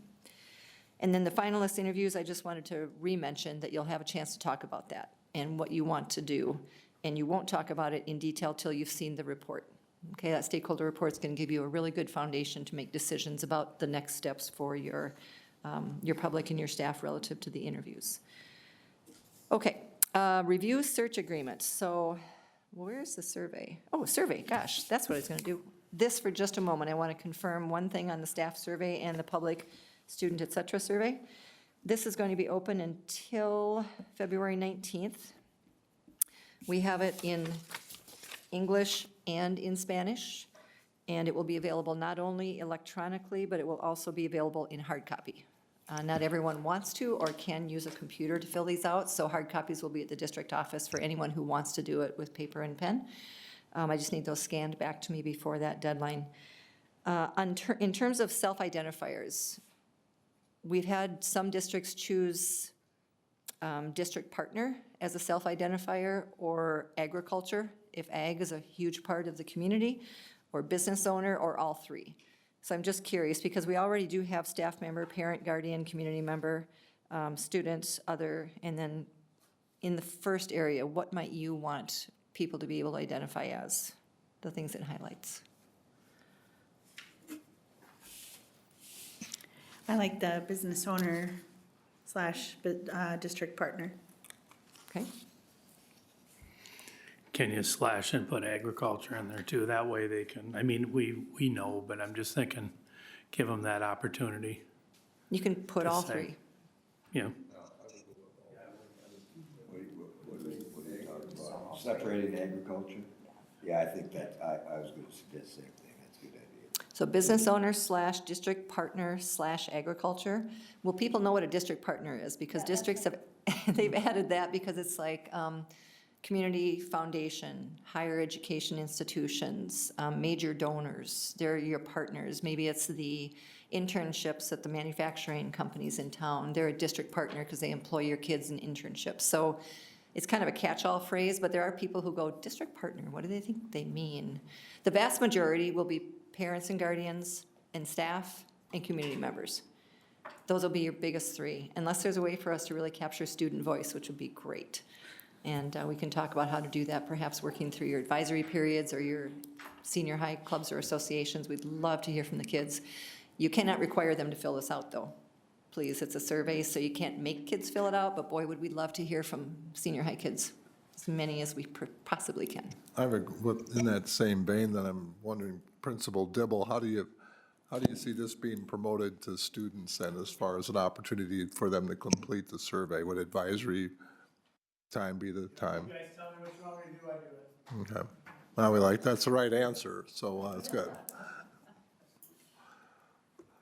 So the question about district partner, I think it's if someone looks at the list, if it just said business owner, and you looked at the list, and you're not the owner of the business, and you're not a community member, but you work in the community, and you partner heavily with the district. So I'm thinking of the HR director at Innovance. He partners with the district heavily.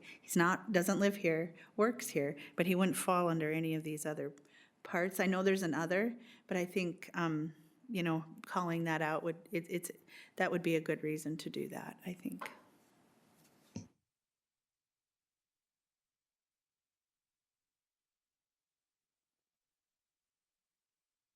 only when the kids are handed on a survey to fill it out, even if they don't live here, then, correct?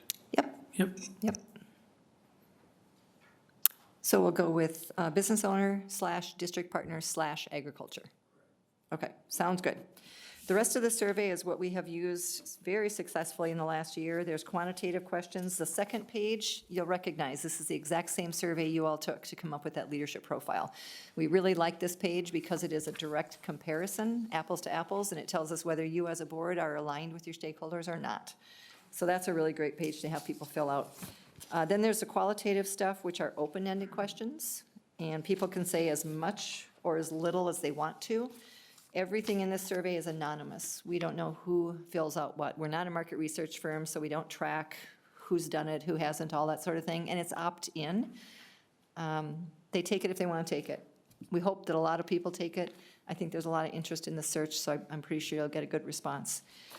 They also do not need to complete the whole survey. If you have people say, boy, that seems like a long survey, they could answer one question and hit submit and they're done, and that answer is counted. So they're not required to answer everything in the survey. Any questions on that, though? It'll stay in those two languages, if that's all right?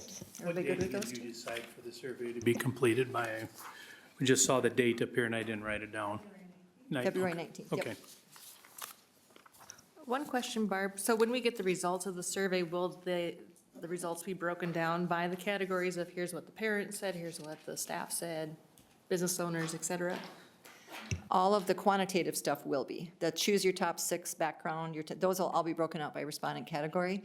The open-ended questions, we don't break out by respondent category. Okay? The Okay. only thing, Barb, is when we do surveys, we're doing them in 3 languages now in the district. So I don't know if we want to have it translated to Karen, or if we talk to our Karen success coaches and we do it at like their community meetings, church, et cetera, where we go regularly and meet with families. So if we want to add a 3rd one and get it translated, we could get that to you. Yes, and I would need it by Wednesday. Okay. The survey tool we use doesn't have Karen. It does have Somali in Spanish and English, but not Okay. Karen. Okay. So we'd need translators to do that. Otherwise, what you just suggested, Mary Jo, has worked really well, where they have opportunities for district staff or cultural liaisons to meet with families and help them fill out the survey. And very often, families, in our experience, even if that's not their first language, they like to fill out the survey in English, but they want a translator to help them fill it out in English, even if they speak Spanish or Somali or Karen. And so just the fact will be that you will have much fewer responses in other languages. Sometimes we have a district that has 400 responses in English and 0 in Spanish. That doesn't mean that population didn't fill out the survey. They probably filled it out with the help of their kids or a neighbor or a district staff person in English. But if you want it in Karen, we'd need it, actually, we'd need it on Tuesday in order to copy and paste it into our program to make it go live on Wednesday. But yes, we could do that. All right, that's it for the survey then. I want to review search agreement stuff real quick because you have some decisions to make about some options. So the next page in the packet, it's public input, and at the bottom it says 3. This is what I was talking about earlier, in that the online survey, as well as hard copies, the Q&A session, and then we've added search preview meetings. And then the input forms or interview committees are all included in MSBA's search package. If you want those parallel focus groups and listening sessions running, starting like next week or the week after, we do charge for those. And so if you want those added, I need to know today so I can start scheduling them and I can adjust the contract to reflect the à la carte charges.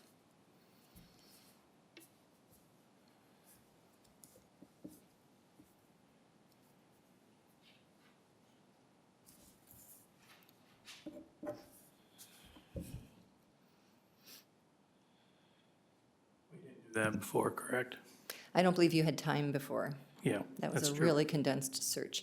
Even now, though, I mean, we've launched 23 searches so far. We have not yet had a district do these early in the process. They rely on that survey as the tool, hard copy, special language groups, all that sort of thing. They haven't done it, and I don't think they feel like they've missed anything because the survey report is really all-encompassing. So we haven't had someone ask for it yet, but we will certainly do it if you expect it and you want it. That's why it's still in here as an option for you.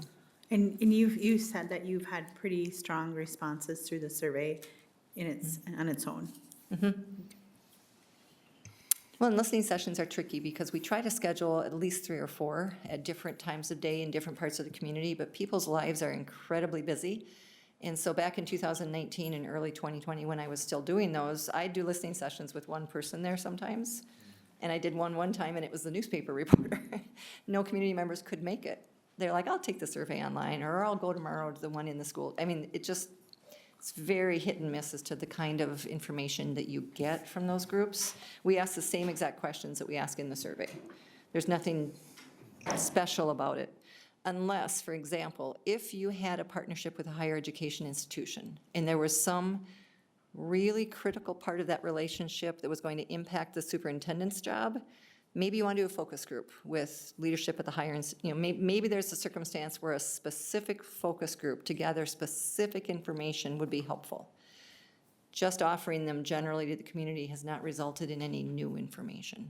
I've never learned something in a focus group I didn't learn from the survey, but it did make some people feel heard, some people who expect to be have influence on the decision. They loved coming to those because they kind of a PR move for those folks to be included. So that can be useful too if a district wants to do it.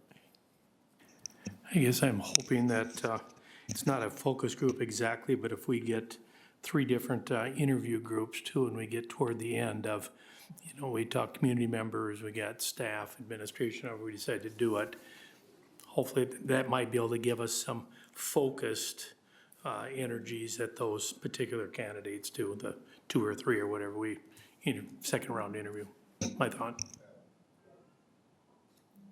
It is more productive generally at the end than in the very beginning. It used to be that boards wouldn't even create that leadership profile until after they'd done the survey and after they'd had the listening sessions because they wanted to include those voices. I have to tell you though, the school boards that now go ahead and do that leadership profile, you're right in tune with what your community wants. You're elected by your community to do this, so I've not yet found a board whose leadership profile is out of step with what those survey results say. So I don't think you need to wait to do anything with that leadership profile. It's going to align. I already know that, but it's just a traditional methodology. People are used to, this is how we've always done it. So I want to make sure you're aware of it, and you can tell me if you want me to do it, and I will. I like the survey that there's some just check boxes and then there's open-ended questions. And that we make sure the public knows we're going to see it all. So we are going to hear your words or your voice. So I'm okay not doing the listening session.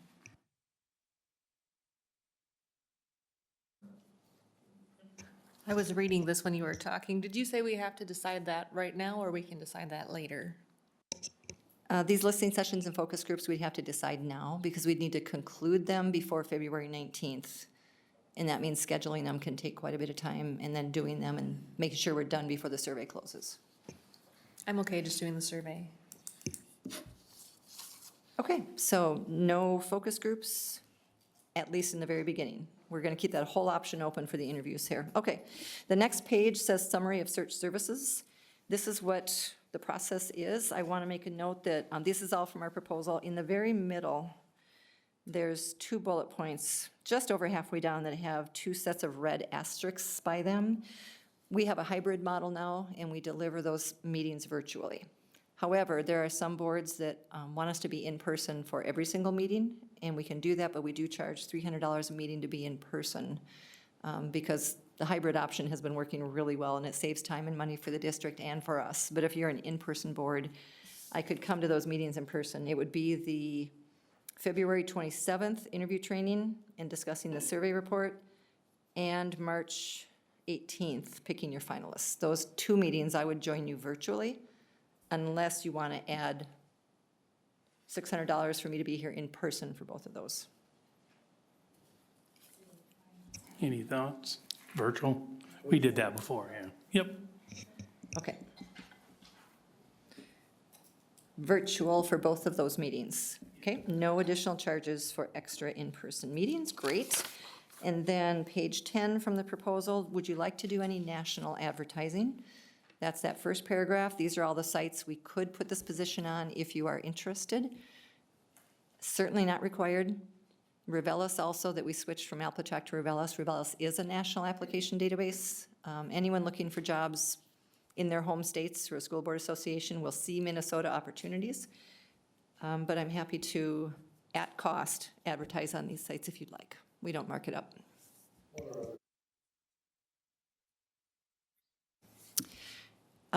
Large districts want all of these. Otherwise, smaller districts might want particular places, and I'm thinking some districts that are located in or near reservations would want to advertise on the National Indian Education Association.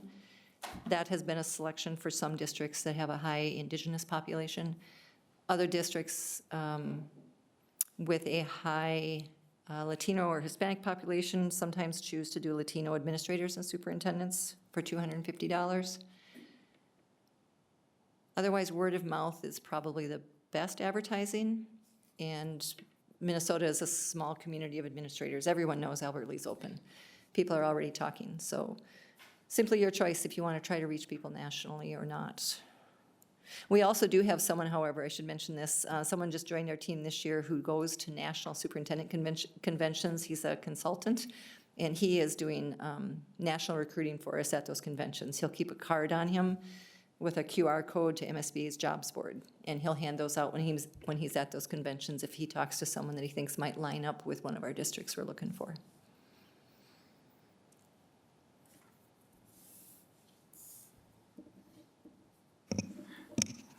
I guess last time we didn't add any à la cartes, did we? Any thoughts? I don't feel the need to do them at this point. Okay. Yep, thanks. And then the last, underneath here, last choice is background checks. Obviously, you will do a Minnesota background check. That's a requirement of employment. This is a background check that we can do for you if you want, is through Baker Eubanks, and it's a much more in-depth background check. It's a national criminal database. There's just a lot more to it. They do a social media evaluation of a candidate. They verify 10 years of employment, 10 years of, all of their educational credentials. If they say they have a PhD from MIT, they verify that. However, it's up to you, and it's $395 a person. So on whoever you want. Some districts that really want it on all 5 or 6. Other districts say, can we wait and decide after we hire one person, the finalist, and then have it on them? And we're like, yeah, it's just a little tight. If you hire them on March 31st and you approve a contract on the 7th of April, it takes 5 to 7 days to get that back. But it is an option, and you can certainly wait and decide after you see your pool. Maybe you'll recognize the names of everybody you're going to interview, and you don't think that this is necessary. If, though, there's candidates you really don't know, or they're maybe from out of state, and you want to vet them more deeply, we could add this and maybe do it after round 1 on the last 2 or 3 people. That's an option. So it could be to be determined, I guess, is at this point. Okay, to be determined background checks. That's it. Just a couple of last-minute checkpoints to make sure we're on the same page. I always want to visit with the board about the role of the current superintendent. Do you want Mr. Krenz to have any role in this search at all. Typically, a sitting superintendent does not have a role, but I want to make sure that I'm clear with you if you want him participating in any way.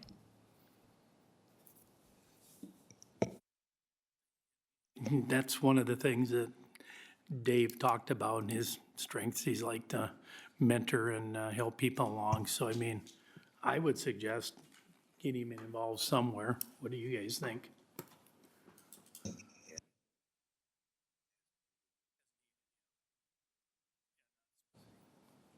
Would he be willing to maybe serve as an ambassador for the district? So if candidates call me with questions that I don't have the answer to about Albert Lee, the buildings, the districts, the programming, I can refer them to him, and he'll take phone calls and say, it's a great place, and here's what I love about it, and is that okay? Okay. All right, thank you. School board spokesperson, typically it's the board chair, and that's in the case of media in particular. If someone wants a quote about the search, we'd like it to come from your chair.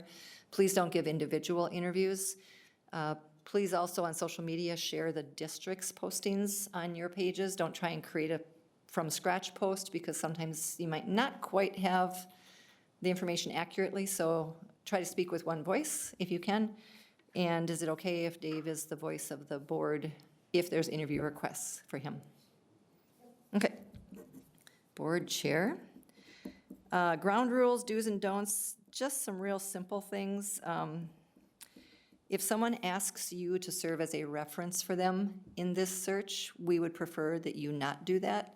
You are the decision makers, so it's kind of awkward if you have a letter of recommendation or your name listed as a reference for someone who wants this job. So we'd recommend that you not serve in that capacity. I can't tell you you can't do it, but we'd recommend you don't. It just makes people uncomfortable. Please don't recruit people to the position. Even if you say, hey, you should apply for the job. If you say, I think you'd be great, what is that candidate hearing? I think I have that job. School board wants me to have this job. So because you're in a position of authority, you have to be very careful to not miscommunicate the intent of the process. And you have a process in place. We will recruit and advertise. You don't need to. You certainly can make people aware of it. Hey, did you know we're looking for a superintendent? Go look at the website. There's a vacancy brochure on there. And then stop. Don't try and talk them into it. If you hear anything in the community that is misinformation, please let me know.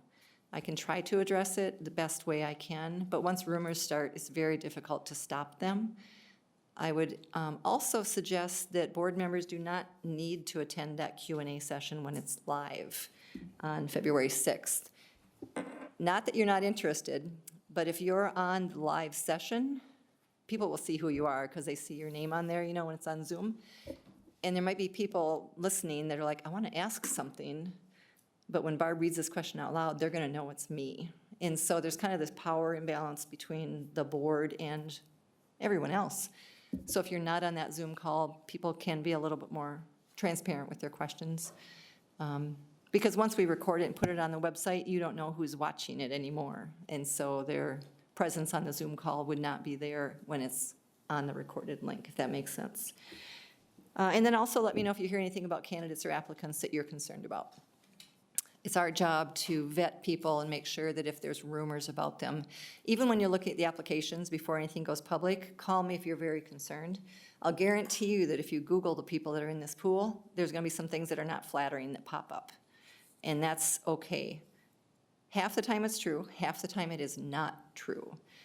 And I'll guarantee you every strong leader in education has people that don't like them and might be very vocal about them on social media or whatever. So there's a lot of untruths out there, and we want to be sure that we're getting into that. But if you hear a concern, give me a call, and I'll have our service providers look into it for you.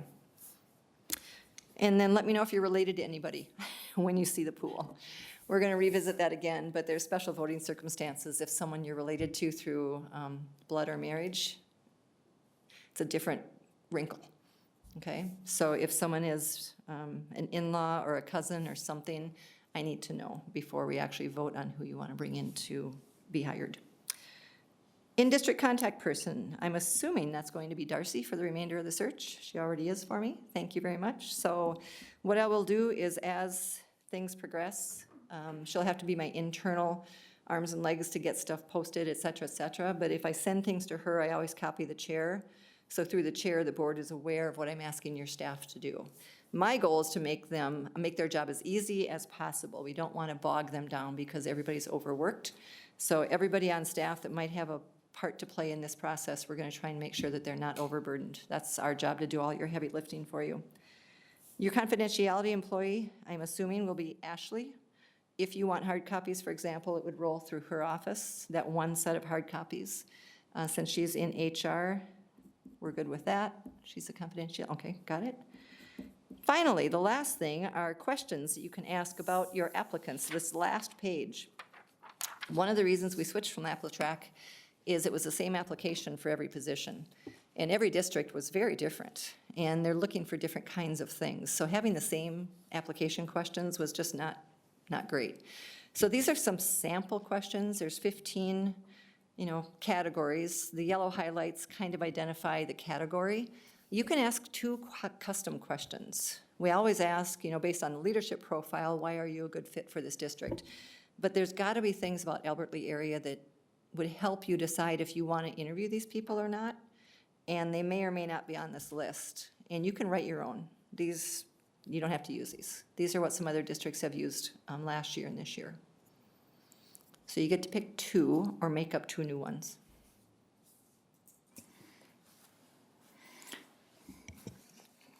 Do you need the suggestions today then also? Well, I think number 3 do. would be fairly appropriate for us to consider.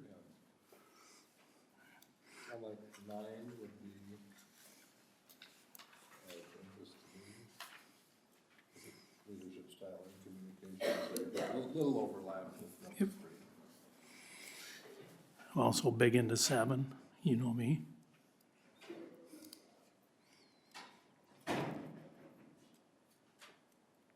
I like number 8 just because they can give some narrative, but, an example.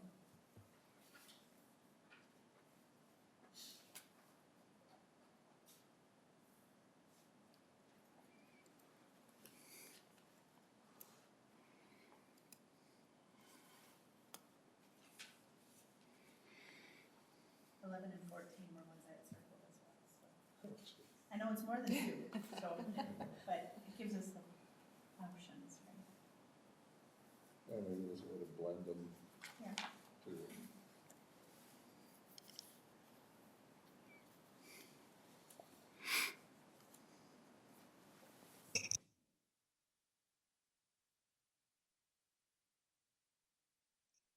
You had 4 hanging or 5 hanging out there. Any thoughts?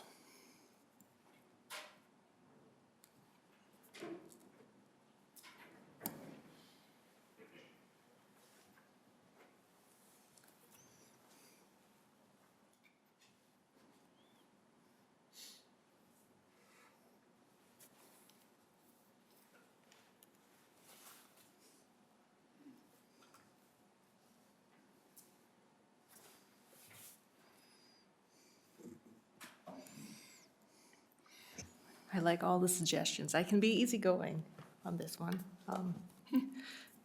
Maybe 9 or 3 to cover communication, and then, Yeah, I think there's an overlap there. I could go with 3.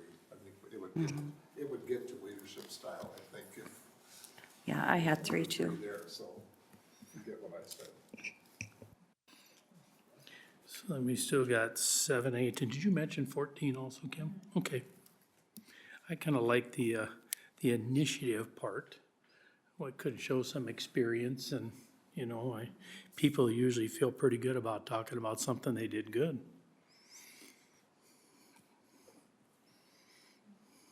And maybe a savvy candidate, which in those initial 5 priorities, would try to link an initiative to one of those, so.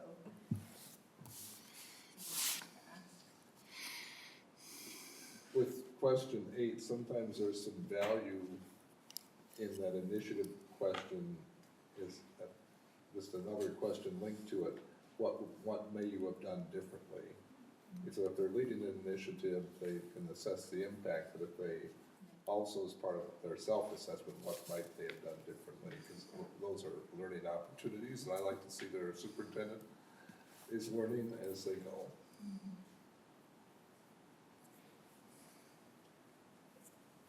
You could also ask any of these or something like that in your interviews, remember, as well, Sure. and see how they answer them in interviews. This is intended to be a pretty big funnel to intrigue you enough to want to meet them in person, you know?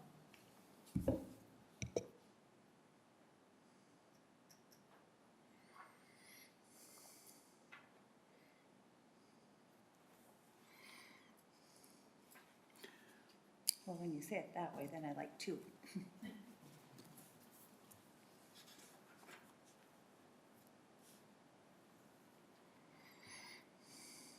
Yeah, because that would really go with 8, but it would be, they would list instead of share an example, right? Is that what you're saying? Yeah,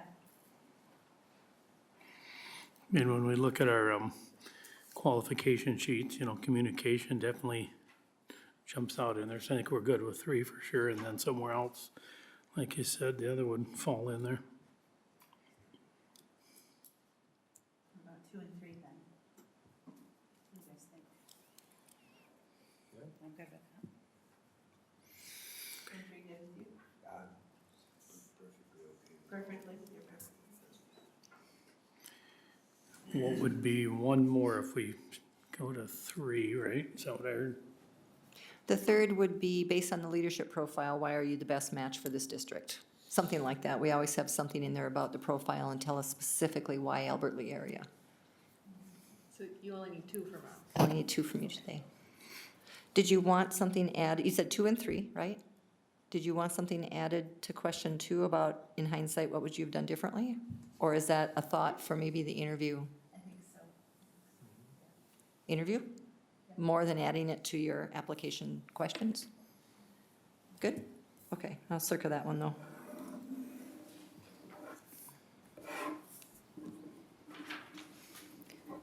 I have circled question 2 and question 3 for your application to go live next week. Does that sound good? Yep. Okay, 2 and 3. Are there any questions for me? Otherwise, I have everything I need to get started on this, but what might you need from me before I head out? So what, will this schedule, once it's cleaned up, be on, should we put it on district website? How do we let the public know, here's what we're doing? Yep. So if this is going to all go live the 28th and 29th, posting on the 28th to 29th is a public survey. I'm going to cross out focus groups or listening sessions.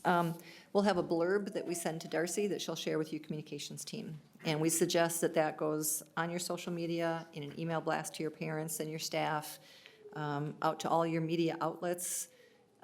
Any way you typically communicate with people, you announce this great opportunity to provide feedback. And then I'll keep you updated maybe every 5 to 7 days about, hey, this is the number you're at. And then that might spur your staff to put out a reminder. And then we always suggest closing soon, survey closing soon, maybe on February 17th or 18th, and you get a big bump at the end. So it will be everywhere we could possibly think of. But your district knows it better than we do, so we just say, trust your communications team to get the word out. Maybe it's our district newsletter, community ed. Some people put this in community ed. If there's a flyer going out soon or a catalog, they do put this in there if it dovetails with the survey anyway. And then as far as student voice, I think it's great if Chris can work on getting students in senior high to fill it out. We want to hear what they think as well. But again, you cannot require it, and you want to double check you don't have a policy that prohibits you from surveying your students. I don't think you would, but just in case, that you'd follow policy if that's the case. Did that answer your question, Mary Jo? Okay.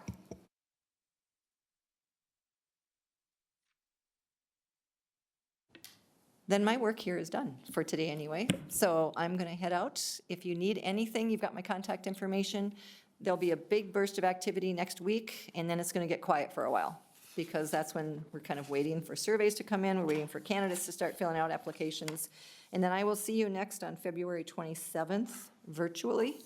But between now and then, you got my number, and I look forward to working with you. We really, truly are excited about this again, and thanks for selecting MSBA. Okay, take care, everybody. Thank you very much.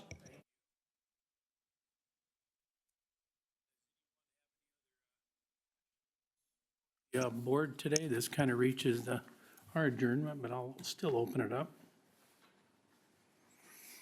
If not, I look for a motion to adjourn. Second motion, a second. Any discussion? All those in favor signify by saying aye. Aye. Pose the same sign.